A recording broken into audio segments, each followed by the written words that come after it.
Good evening. Hello, my name is Linda Bird, and I'm the Director of Programs for the Alzheimer's Society of Nova Scotia. It's my pleasure to welcome you tonight and to be the host for tonight's events. January is Alzheimer's Month. The theme this year is the sooner you talk about dementia, the more we can help. And we're delighted to have such a positive response to the event tonight. We've had over 326 people register from across the province. Going virtual has really helped us connect more people to events like tonight. The journey for people with dementia and their families is hard. Stigma and shying away from talking about dementia only adds to their isolation that people feel. I hope that everyone joining us tonight can feel the support through the airways of so many people taking the time out of their busy days to participate in tonight's event. With COVID-19 pandemic,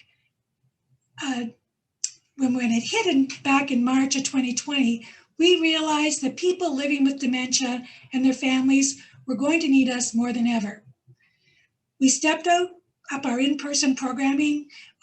Because we couldn't do in-person programming, we stepped up our telephone support through InfoLine.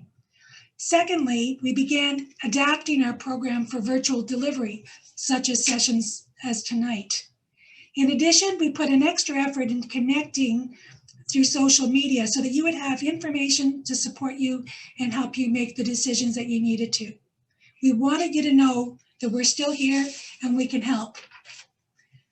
Before we introduce the panel tonight, we'd like to get to know you.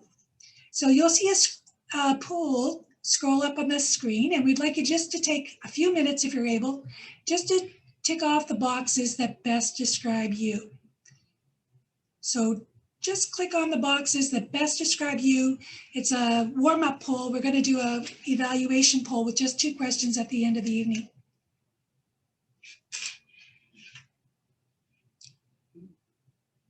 So we're getting some answers roll in.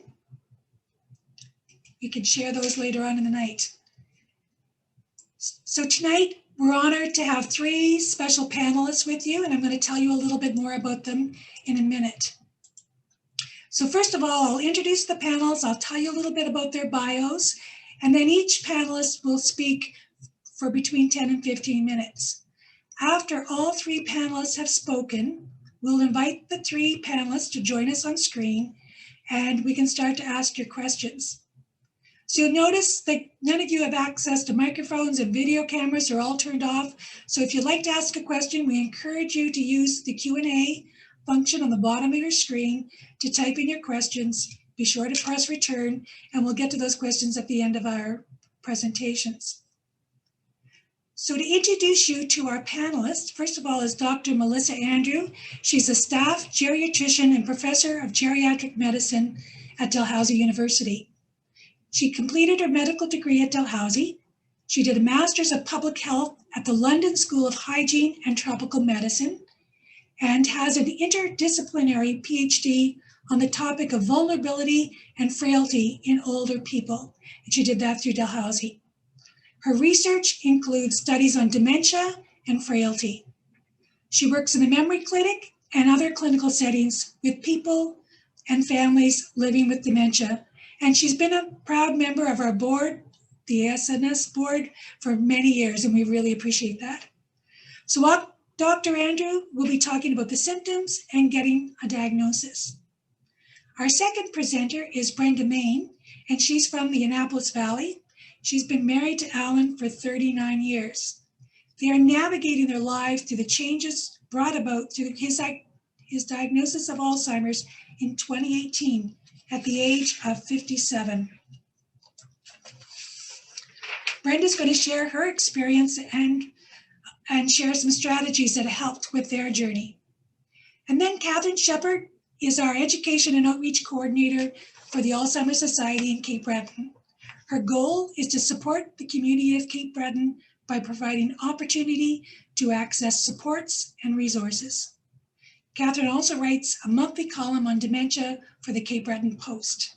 Tonight, Katherine will be sharing some of the resources we have to offer to keep you connected. So to start our evening, I would like to invite Dr. Andrew to begin.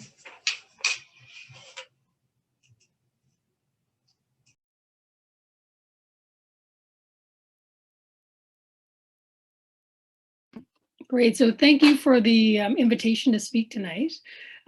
It's really great to see that so many people are able to access this presentation, and hopefully you find it helpful. So we want to talk about dementia.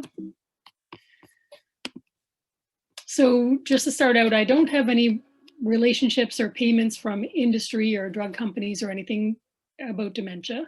I am on the board and I am involved in research on dementia, as Linda mentioned. So I wanted to start with this overview. So we'll talk about what dementia is, and then some of the common questions that come up, such as what's the difference between dementia and Alzheimer's. We'll talk a bit about different symptoms that can be associated with these conditions, and then what's involved in getting a diagnosis, the benefits of getting an early diagnosis, and then what we can do about it. So to start out with, what is dementia? So really it's a clinical diagnosis, meaning we put together a whole story or a picture of somebody's symptoms and presentation. And it's really about a progressive change in memory and thinking that affects somebody's daily function. So many of us will notice changes in memory over time. And when we start to get concerned is that it might be dementia is if it impacts daily activities. So dementia is really an umbrella term. And that means that it's all that word dementia means is this change in memory and thinking that affects function. There are many different causes of dementia, and this pie represents that. So the most common cause is Alzheimer's disease, which is a specific type of brain change and chemical buildup in the brain. But other very common kinds of dementia are vascular dementia, so changes in the blood vessels or blood flow, mini strokes, that sort of thing. Probably even more than is shown by this pie, but quite a lot of people have a mixed presentation with different causes of dementia. And we'll get to that at the end when we talk about different management strategies. There are other less common kinds, but certainly are definitely seen here in Nova Scotia, such as Lewy body dementia, Parkinson's dementia, or frontotemporal dementia, where the front part of the brain is most affected. So remember that dementia is the umbrella term for this change in memory and thinking that affects somebody's daily activities. And there are different kinds of dementia that are the specific conditions that cause it. So here's an example of a nice poster that was done up by the Alzheimer's Society to demonstrate the many different symptoms that can be apparent when somebody has dementia. So we think about memory as a main one, but there are other important symptoms too. And in fact, not everybody with dementia has a prominent problem with memory. It may be that their problem is more with complex sequencing or planning, or language, or getting disoriented or lost in familiar places. Often people with dementia can have impaired judgment, so perhaps not make decisions like they would have before they had the condition. Misplacing things is common, something that we all do, but if it gets more severe or more serious, misplacing things in very unusual places and never being able to find them can be a concern. Also, changes in mood and like sudden mood swings can affect people's behaviors as well.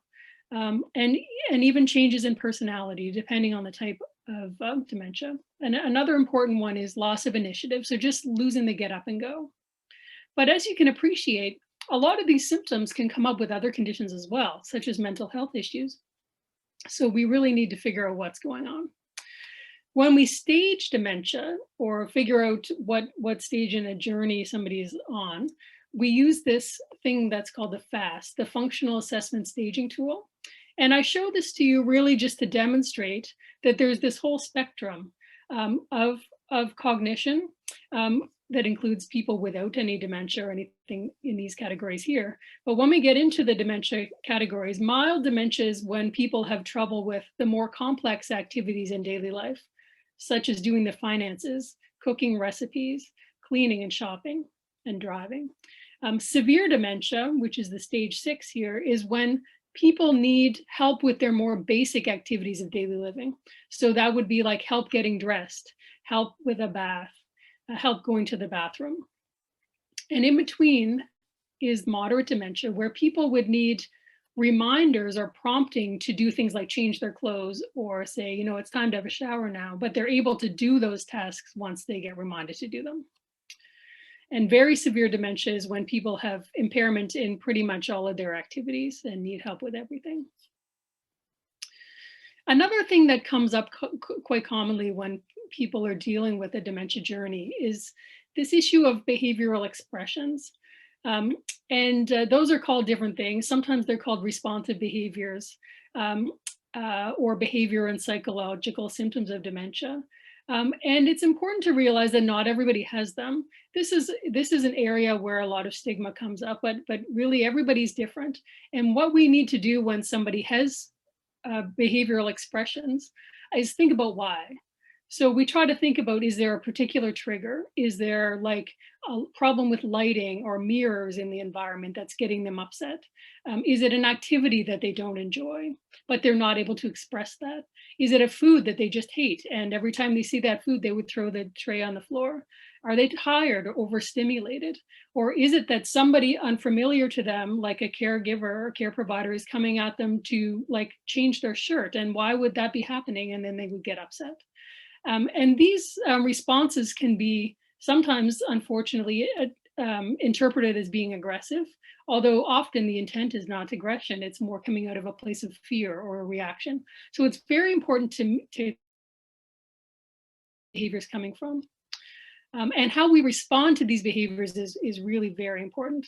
It's a two-way street. So what we often see is that if someone who's trying to provide care ramps up their responses, the person with dementia may ramp up as well, which is unfortunate. We need to think as well about the Charter of Rights for people with dementia, which is available through the Alzheimer's Society's website when we're doing all of the things that we do to help people with dementia. So we want to be person-centered, meet people where they are, don't assume just based on, you know, their past that they want to do something. Like, for example, if someone always enjoyed going for walks in the public gardens, but every time you take them out now, they get upset with it. Try to think of why. Maybe they don't want to go for a walk now. Maybe they want to look at a picture book instead. So really just try to think of what is working for them at that time. So as I mentioned, dementia is a clinical diagnosis. So we want to think about what goes into that. So if you would go to seek a diagnosis, so with a primary care clinician, a family doctor, a nurse practitioner, or a memory clinic referral, what we do is gather information from the person, from their perspective, what they notice or any troubles that they're having, and also from the family. And it's quite important to have, you know, multiple sources of information, because sometimes if the person themselves has trouble remembering what their problems are, that can be part of the issue. So we ask questions that are relevant to the changes in their cognition, their language, their memory, all those symptoms that I mentioned up front from the poster. We also think about whether it could be a mood problem, although there can be quite a lot of overlap between, you know, people who have mood symptoms with dementia or memory symptoms with depression. We also think about medications like sedating, sleeping pills, things that could be impairing their memory, and also other things like alcohol, which can also contribute to memory difficulties. We would do a comprehensive assessment looking at the person's overall function, their appetite, their ability to walk, have they had falls, what medical conditions do they have, what medications are they on, all these things. We look at, importantly, at their social circumstances and supports as well. We would do a physical examination, including a neurological exam. Usually that would look to see if somebody has a weakness on one side of the body versus the other that would suggest maybe they've had strokes, these sorts of things. We would do some memory testing and cognitive testing with tools that can be used in an office setting. If we need more information, we can refer them for more detailed neuropsychological tests, which would take, you know, many hours to do, but often enough information can be gathered in the office itself. We would then sometimes send simple blood tests just to make sure we don't have low blood counts or thyroid difficulties or vitamin deficiencies that are contributing. Sometimes we would order a CAT scan or an MRI of the brain, but not always. That isn't always needed, but in some circumstances we would do that. And then Often becomes much clearer over time, and really it's about following somebody's progression. So there isn't a single test that will tell us for sure if someone has dementia, which is part of the tricky thing. There are other problems that could be contributing that'd be very relevant to think about. So delirium is confusion that comes on with another medical condition, like with an infection or a reaction to a medication. Depression, as I mentioned, can mimic dementia in some cases.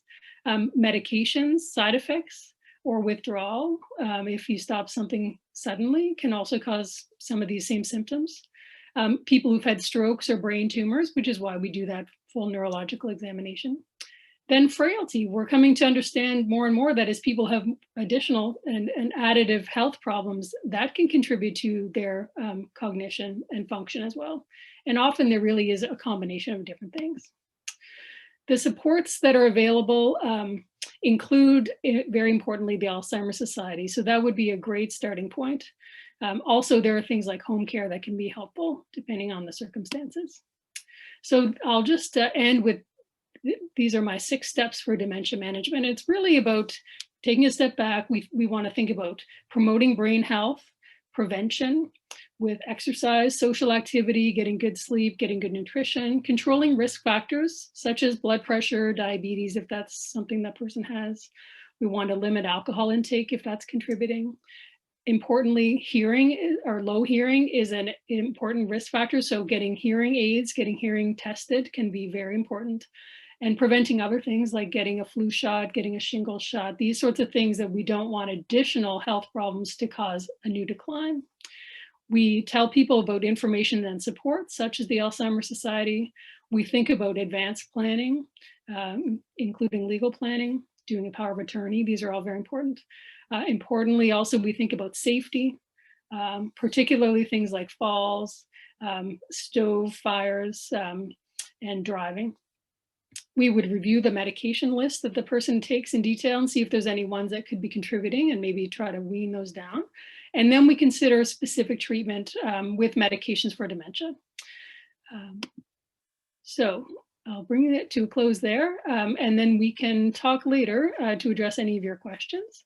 I'm just going to stop my share and we will turn it over to Brenda for her caregiver perspective. Excellent. Thank you very much for the opportunity to share our thoughts with you about our journey to Alan's diagnosis and beyond, as well as things that we have learned that might be helpful to others who are following their own paths through dementia. My name is Brenda Main. I met Alan on my first day of university when I was 18, and I'm going to wait for the slideshow to show up because I want you to see how I looked when I was 18. There we are. We married in 1981 when I was 19 and he was 20. We have grown up together and we welcome you to our love story. We graduated from university. We had 2 cute kids, and Alan, the kinder, nicer person, stayed home until the youngest was in kindergarten. We built a house by recycling buildings. We talked and we planned together. The kids grew up and we moved from Ontario back to Nova Scotia in 2010 to be closer to parents and family. This is our cycling tip-to-tip PEI certificate, which we did for Alan's 50th in 2011. Around 2012, Alan began to become quiet and to be unable to initiate plans. He noticed that sometimes his speech became garbled and hesitant.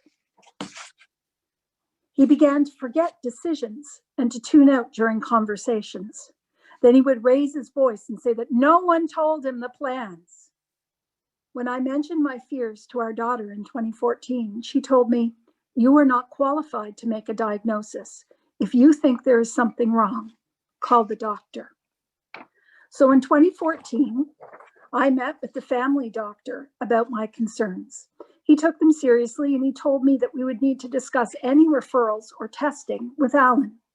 At the next meeting, Alan refused the referrals as he felt the speech issues weren't that bad. The doctor invited him to call if he did decide to accept a referral. On the way home in the car, I told Alan that I was not prepared to continue in the way that things have been going, as I do not like to be yelled at. The next day, Alan asked the doctor to make a referral. That fall, Alan and his employer agreed that he would step back from managing a team at work. 9 months later, I mentioned to the doctor that we hadn't heard anything from the referral and that Alan was continuing to have problems. In June of 2015, we were referred to a neurologist in the city. We saw the neurologist in October, and he determined that more testing was warranted. It took time to get the PET scan, the MRI, and the cognitive assessment at the memory clinic. Early in 2016, Alan received a diagnosis of mild cognitive impairment based on history and reported symptoms. The cognitive test showed that Alan tested as normal, and especially high in math and spatial problem solving. I wailed to the neurologist that normal was not normal for Alan, and the neurologist offered the consolation that this could be considered a baseline, and we could test again in a year for any changes. Alan continued to find work more and more difficult. In 2017, I contacted the neurologist again, and late that year, Alan started another round of comprehensive testing. Alan was struggling to keep track of paperwork at work, and by March, could no longer use the public address system. On October 3rd, 2018, the neurologist gave us the diagnosis of early onset Alzheimer's disease and stated that it was likely to proceed slowly. I swiped an entire box of tissues on my way out, and I used them all on the drive home. A progressive degenerative neurological condition. These were the words on the medical note that signaled the end of Alan's working life at age 57. Alan decided, after 2 weeks of deep concern from his colleagues, to publicly share his diagnosis and started on an acetylcholinesterase inhibitor with the aim of easing his symptoms. I completed months of paperwork to access LTD through Alan's employer, then the Canada Pension for Persons with Disability, and the Canada Disability Tax Certificate.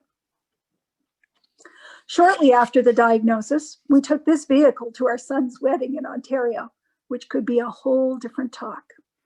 We lost Alan in Montreal on the way home, which was scary for all of us, but the police were awesome, and Alan found a dépanneur who would allow him in with the dog to make a long-distance call to my cell, which he remembered.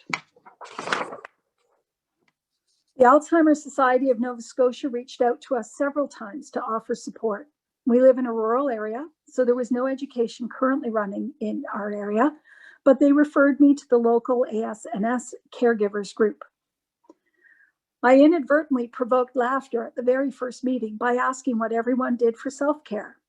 This is apparently the key question for caregivers. Understanding self-care did not come easily for me, and I am still working on it. We attended Shaping the Journey in March of 2019, and realized how great it was that Alan slept and exercised, as well as being open about his diagnosis. We also reviewed wills and personal directives and finances and thought carefully about whether to move, ultimately deciding to remain in our current home and community. In June of 2019, Alan rode the Blue Nose full marathon, raising money for the Alzheimer's Society of Nova Scotia. Alan was thrilled to be featured in the Loop and noted that family support was vital for him. We had a referral to speech therapy that came through, and we started a memory book and other strategies such as name tags for gatherings. Alan joined the aphasia conversation group. Alan had always planned to do triathlons when he had time to train. In the summer of 2019, he did 3 with accommodations. We called continuing care in July regarding an assessment for Alan. In September, this was done, and along with the crushing explanation that supportive care benefit could be only accessed when Alan was deemed to be incompetent. In the fall of 2019, I realized that I could no longer make decisions at home or at work, and I had to face the fact that I had reached the limits of my current coping skills. I went off work on medical leave. I attended the ASNS conference where I learned that exercising in groups is protective to brain health and the techniques of caregiver breathing. So I implemented that knowledge and I joined singing, dancing, and adult fitness groups. Alan and I sought out socialization, including a Greyhound sniff and stroll group. I attended a local caregivers Nova Scotia meeting. And then COVID canceled everything. I accessed care through Nova Scotia Health and I started treatment with a psychologist. During lockdown, Alan rolled his ankle, fell into a ditch, and finished his 18-kilometer run. And the only reason I knew about it is he banged up his arm, so I asked him what had happened. The pain seemed to go away, but then it worsened throughout May and August. He began to retreat into the pain, rocking silently, not sleeping well, and being afraid to exercise. But x-rays showed no injury, and it didn't hurt when it was touched. It seemed to be a phantom pain caused by malfunctioning pain receptors. When Alan could visualize it as being a symptom of the progressive degenerative brain disease, he could understand the pain. The osteopath gave him a calming treatment, and he resumed activity pain-free in August. This fall, our family doctor started the process to retire, but we're grateful that we were transferred to another in the same practice. Alan was seen by the neurologist and told that his progression was very slow, advised to taper off driving by November, and congratulated for dealing with the pain. He ran the virtual half marathon Blue Nose, straight up the North Mountain, and raised money for the Alzheimer's Society of Nova Scotia. He's the little green circle going up the hill there.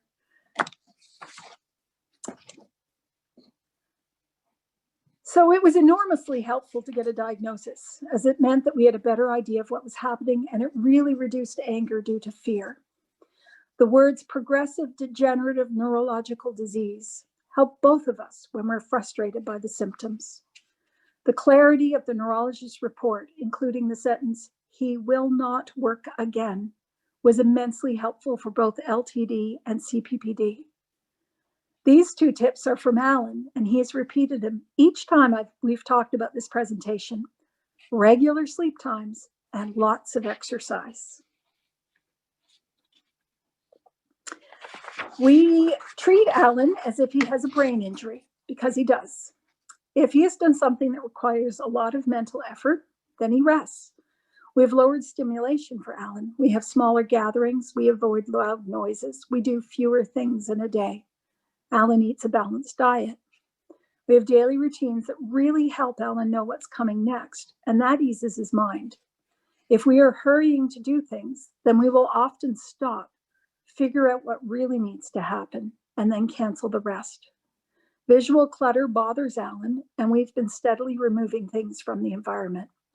Alan and I have ongoing talks about the supports that he needs around his aphasia, initiative, and his memory.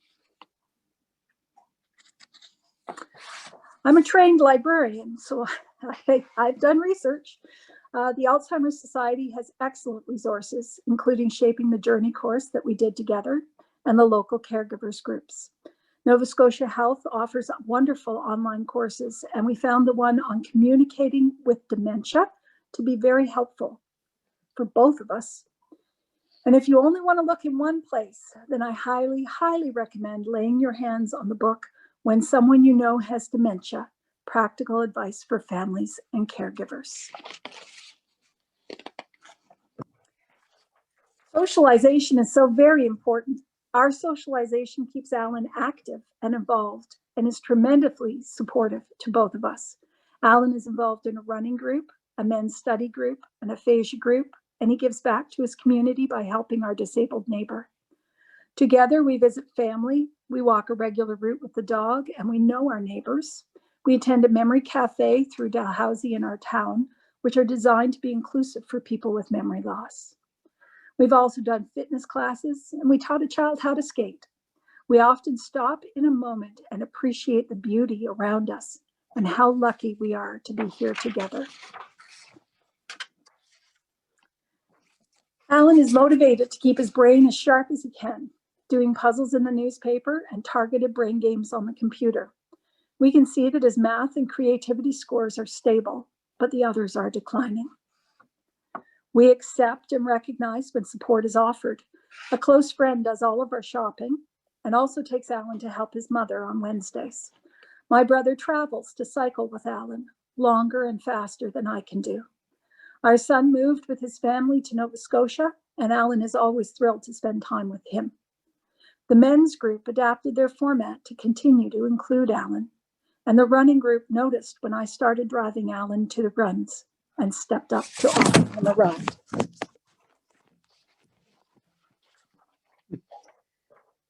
We have had to relearn communication as the progressive degenerative neurological disease has progressed. Often Alan needs help with naming emotions. The big one is frustration. He is not stupid, and it is hard for him to be aware as his abilities decline. We specialize in full body hugs that last until our breathing calms and our bodies relax. If there's been an incident, we will talk about it, sometimes several times, until Alan can articulate what he needs or is feeling. Learning to keep me well is a priority for both of us, and everyone around me knows when my phone gives me the reminders to breathe.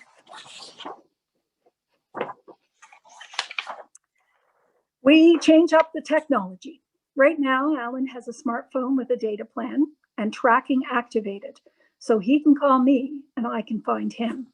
His watch syncs to his phone, and he loves analyzing his exercise data on an app with friends.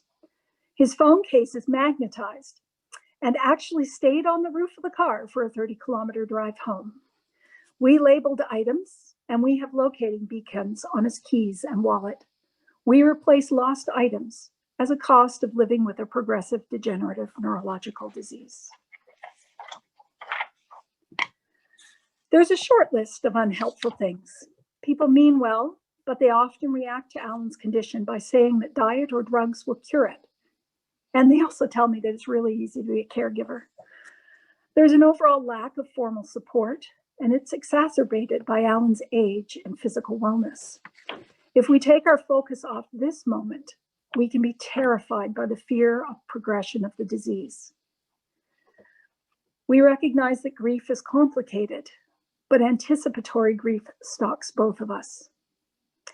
And there was a pandemic, which added to the complexity of navigating the changes of dementia.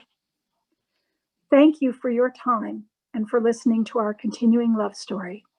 We hope that it helps you. Now, over to Katherine.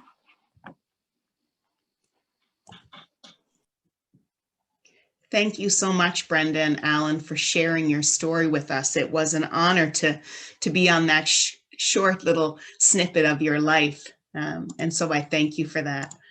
I'm going to share my screen with you all. And I'm going to introduce myself a little bit. I'm Katherine Shepard, and I'm the Alzheimer's Education and Coordinator in Cape Breton. So I'm joining you from Cape Breton, where we're right across the province tonight. So this time last year, who could have predicted the year that awaited us and what it was going to be like? I'm sure no one could have ever dreamed it. I know I couldn't. So with our in-person programming no longer a safe option, we at the Alzheimer's Society were challenged to find new ways to connect with everybody that needs us and those that we serve. It was a learning curve for all of us as we jumped into the new virtual world of education. And so on this evening, I want to talk about these programs and share some of the information about what is available. It was great to hear Brenda say that she was able to tap into some of the programs that we do. And so tonight I'm going to introduce you a little bit closer to some of those programs and a few more. If you see something here as I go through that you're interested in attending, or if you want to know more about it, then please just reach out and connect with us. Don't hesitate. I also want to say thank you for joining us tonight, and thank you for welcoming us into your home. We know that this journey of dementia has marched forward for you, even with the overwhelming pandemic that we all are facing. We have heard from some of you the joys and the struggles, and so I hope that from the other presenters and from myself, that we're able to provide some support, some new information, and some ways to access some resources that we have. A care partner shared this with me, and I want to say it to you as well. In an instant, your world changes. It becomes full of new responsibilities, words you have never heard before, symptoms, medications, and questions you never knew you should ask. It's overwhelming, it's busy, and then it's lonely, and suddenly you're in it. So our hope is that we can help you through the good days and the bad to let you know that you aren't alone, that there are resources and people who you can reach out to. And so our goal during this time was to continue our programs in the best way possible. And so we moved to the Zoom healthcare platform. Not only did this help to decrease isolation and to connect people, it also now means that our world, hopefully as it returns to a normal, will allow people that perhaps aren't able to connect, still connect virtually. So if they're in an area that doesn't offer a program, if the weather's not great, or if it's just not a good time, then we hope that they're still going to be able to connect with us through this virtual world. As with any new endeavor, there were a few kinks to be worked out along the way. Mics to unmute, cameras to be turned on, cats to be shooed off laptops. But once our programs began running, it made things feel just like we did when we were together in person. All programs that the Alzheimer's Society provided that could move to online did move to online delivery. Programs like InfoLine continued forward to support those on the dementia journey. And so in this slide, I'd like to introduce you to some of those resources that we have. So our InfoLine, which is that 1-800 number you see at the top of the page, provides you the opportunity to talk with someone who understands the dementia journey, and they can provide some vital support. Our staff through COVID and even now work either remotely or on split teams, keeping numbers within our office to a recommended limit. And during COVID, as Linda shared earlier, our call volume increased by 20%. So please, if you need to talk, call us. Shaping the Journey is a 6-week course and our program for people who have been recently diagnosed with early stage dementia and a partner in care. This program provides the opportunity for individuals to learn more about dementia and to connect with others who are going through a similar experience. Relationships are made during this program and often continue on long after the program has ended. Connections Hub is a virtual social support group for people with early stage dementia. The group meets every second week for an hour or so, and it is facilitated by an Alzheimer's Society staff. It's an unstructured, safe environment for members to benefit from peer interaction and social connection. It's often what I like to call coffee and conversation. Virtual Artful Afternoon is a partnership program between the Art Gallery of Nova Scotia and the Alzheimer's Society of Nova Scotia for persons with dementia and their partner in care. The program is focused on social connections, lively conversations, and learning about art from a dementia-friendly lens. You'll notice that I've also added research to the bottom of this page. I think it's really important, and it's often a question that I get asked, is, are we doing research? So I'm happy to share that right now we are involved in 18 research projects, local and Canada-wide, that seek to better understand dementia and support quality of life. We have a research liaison working at the Society, so if you'd like to know more, or if you're interested in learning about how to become involved, please connect with us.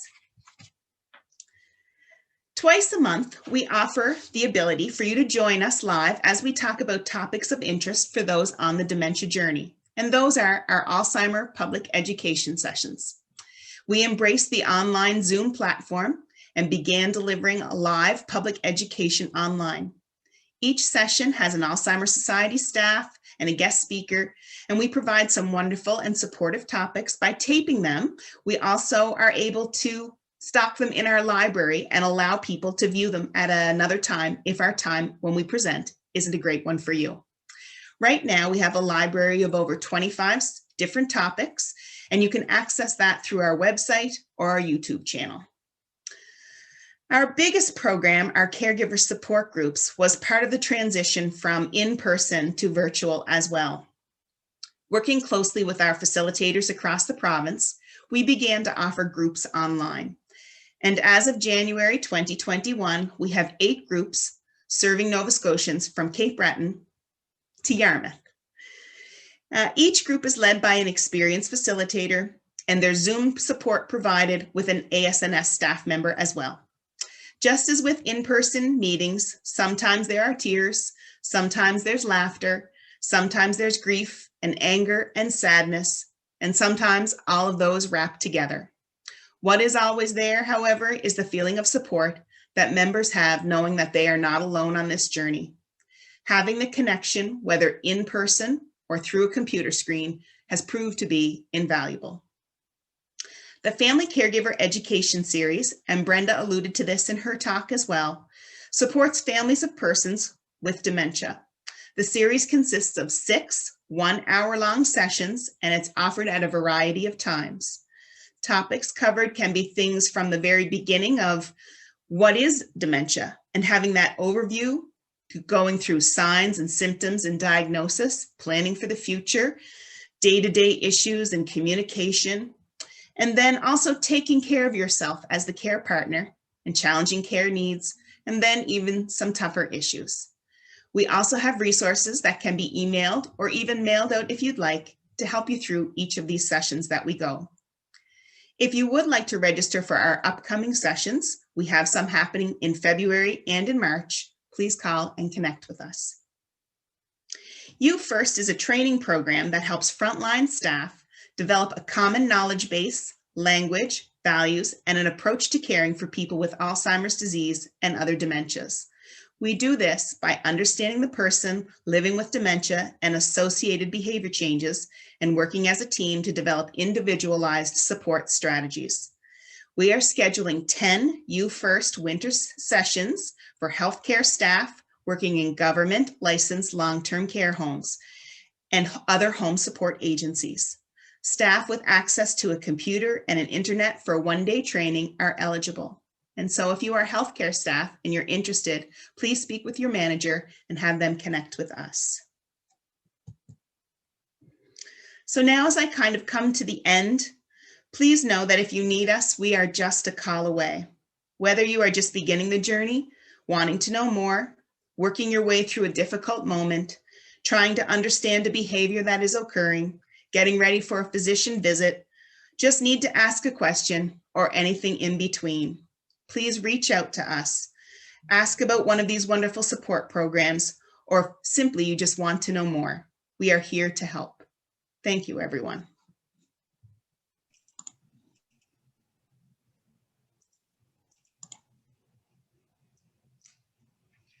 Thank you to all 3 presenters.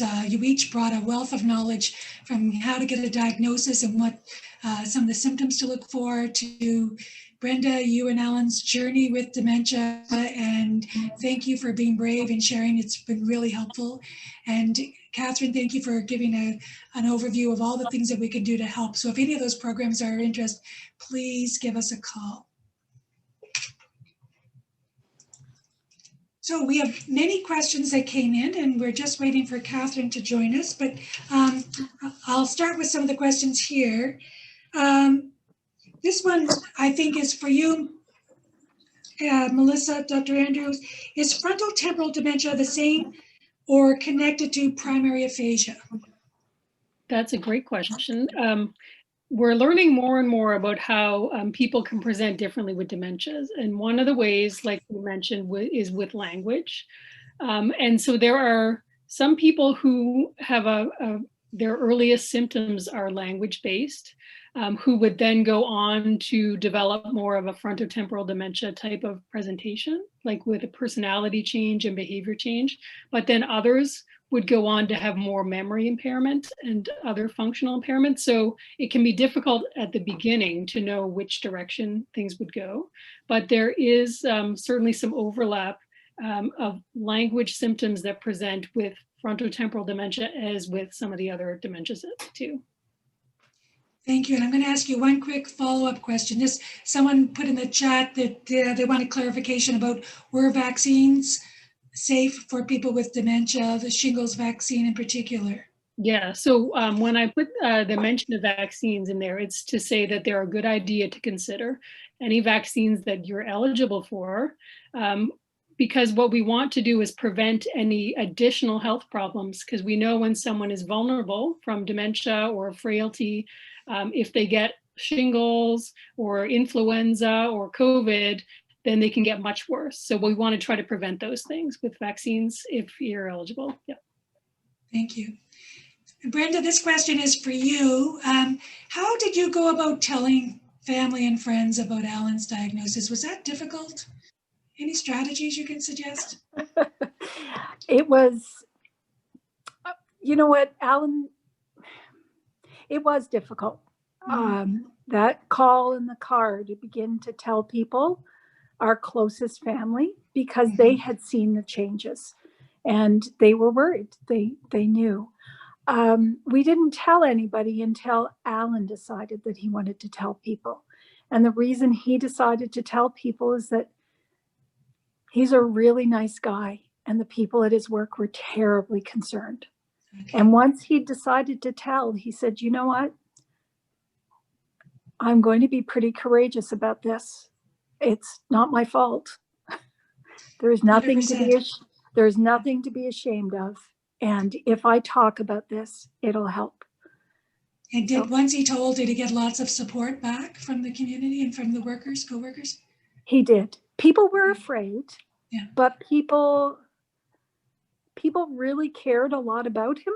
And so they asked him questions. And I can remember going to the Christmas party after he had been off work, and somebody said, you know, we were so worried. We were so worried because he was losing everything everywhere. But they said, you know, he never once sent out the order incorrectly. So he was sending shipments out to customers, and he was making sure he was putting so much effort into them. So they knew, like people do know, right? Okay.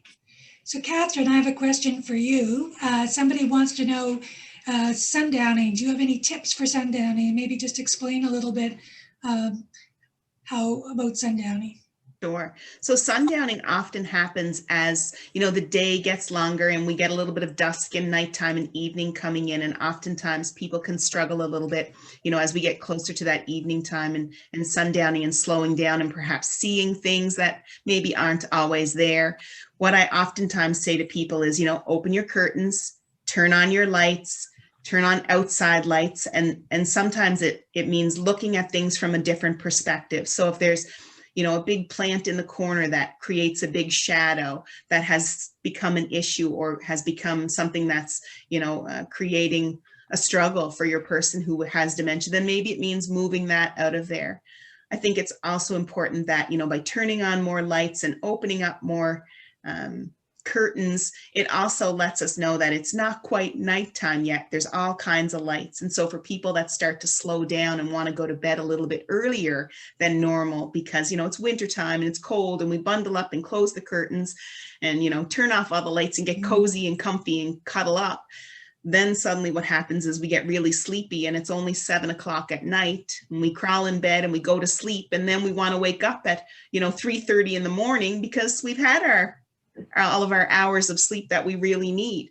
So it's not that we're struggling to sleep, it's that we kind of have to encourage to stay awake. And usually if we turn on lights and maybe do an activity that we love to do, so, you know, if you like to watch Jeopardy or put a puzzle together or have a conversation or have a dance even, right? It's all of those great activities that you do at nighttime to kind of encourage some of that as well. So we know sleep is really important. And Brenda, do you want any comments about lack of sleep or how that affects your ability to be a support to Alan through the day when your sleep is messed up? Well, actually, Alan exercising means that he sleeps. He sleeps really well. Excellent. The other thing remarkably that improved Alan's sleep was when I was looking for help, they asked me how I was sleeping. And I said, well, I had a diagnosis of sleep apnea, but I haven't gotten around to getting the machine. And they said, don't sleep well. And I said, what do you mean? So I went and got a CPAP machine, and all of a sudden Alan started sleeping better because I wasn't waking him up. Interesting. So yeah, but those regular waking and bedtimes and exercise help. So Dr. Andrews, someone wrote in that both of their parents had a form of dementia. And can you talk about the odds of her or her sibling developing dementia?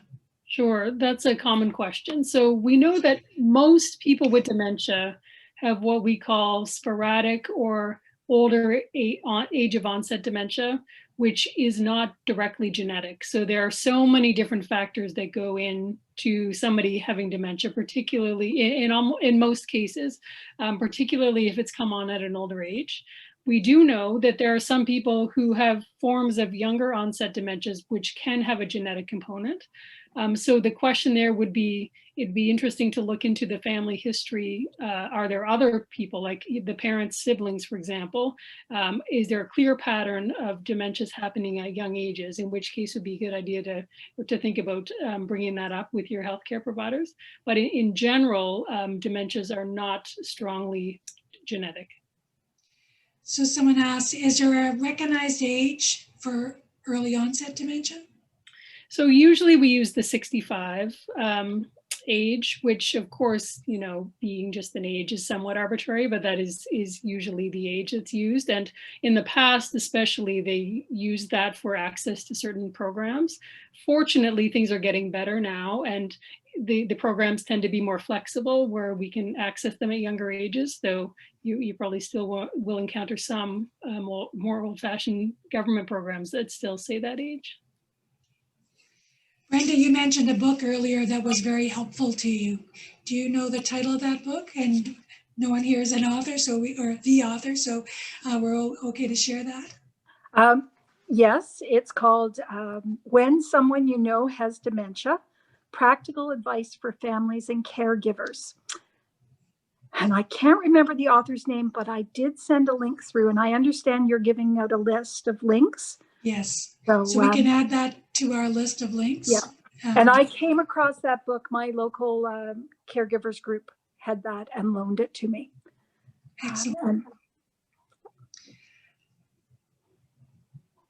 So this question is for Dr. Andrew. Does the amount of mini strokes or ischemic strokes a person has increase their probability of vascular dementia? Yeah, so vascular dementia is the form which is affected by blood flow in the brain. Either strokes, you could be after one big stroke or a number of smaller strokes, or sometimes strokes that never had any symptoms and you only pick them up by going and doing a CAT scan. Or it can happen if someone has a long history of high blood pressure and diabetes and high cholesterol, even in the absence of strokes. It's just that the little tiny blood vessels might get kind of clogged up. And so in general, the more vascular hits that a brain has taken, you know, the more the burden of those issues adding up is what contributes to the risk of getting vascular dementia. But the brain is so complex that sometimes somebody can have quite a lot of mini strokes and just have been lucky and not get areas that are very affected. But then other times you might have just one or two small strokes that have really impacted somebody's memory. So because it really affects, or the area of the brain that's affected can cause symptoms. So yes and no. So in general, we want to prevent more strokes. If someone's got a history or a predisposition to strokes, that's one of the treatments that we would institute, is trying to prevent more vascular damage. So this sort of leads into that question, but you know, if you're worried about dementia, what are some of the things you can do to reduce your risk of developing dementia? Sure, yeah, so the general brain health is really important. And in fact, Brenda mentioned a lot of these things, right, in her talk, which is so wise. So exercise, social activity, being engaged, getting good sleep, eating well, and also things like avoiding too much alcohol if that's an issue, because there are some forms of dementia, like alcohol-related dementia, that actually could improve if we cut back on the amount of alcohol. We also want to avoid sedating or like sleeping pills or other medications that have a sedating or effect on the brain. So these are things that we can do to try to prevent cognitive impairment of any sort and to keep our brains healthy. So I think this might be our last question, but it's COVID, and we know that you mentioned being socially engaged. So Brenda and Katherine, can you give us some suggestions on how people, families out there that might be tuning in, how can they stay socially engaged when we're told to stay home, stay the blazes home? So how do we support families to stay engaged and socially in meaningful activities? So from the Alzheimer's Society point of view, what I'll say is we've been able to use Zoom for healthcare and been able to engage our family care partners, our persons in early stage dementia. We've been able to do that social engagement, over a screen. And I know it's not quite the same as in person, but I often say to people that if I'm talking with folks and they're struggling a little bit, I'll say, get a Facebook chat going with, face to face. There's lots of social media that we can connect with our family, have a family fun night, a family trivia night, right? Stay engaged with people that are important to you and that you are important to them. Grandkids, right? Have a great conversation with your grandkids. They are usually the ones that are so tech savvy, they can help you through with anything. And so there's lots of ways through the Alzheimer's Society that we suggest staying socially engaged, even if it's not face-to-face in person, it's face-to-face on the screen. And Brenda, you talked in your talk about many of the things that you and Alan do to stay engaged in the community. Anything you'd like to add or highlight? A lot of them are outside. We're outdoors a lot. We do a lot with the 6-foot distancing. We have had some very creative gatherings in parking lots with chairs set up at a distance. And everybody, getting their food from the drive-through and looking at each other in the parking lot. We've really thought hard and been creative. Thank you. So there were lots of questions tonight. We're getting to the end of our evening. So thank you so much, all. Dr. Andrew, Brenda, and Katherine, thank you so much for joining us tonight and answering our questions and presenting. It was really fabulous. And thank you, Alan, for sharing your story. Much appreciated. So our hope tonight was that everyone gained a better understanding of what it's like to live with dementia.